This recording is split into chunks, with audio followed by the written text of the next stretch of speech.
Guys, in this video, I will show you how you can fix Titanfall 2 contact to respawn servers. It's quite easy and straightforward fix. If respawn servers is working, NEA servers is working, you can check the status online. You're good to go.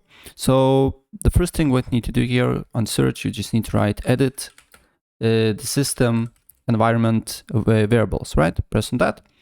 Then on this window here, you need to select environment variables. And then here you need to add new system variables, right? Add new. And on variable name, if you're using Windows, you need to add this. I will leave in the comments of this video below. So you'll need to write it manually. And then on the variable value here, you need to add this. If you're on Windows, if you're on Linux, you need to add name this one and the code here.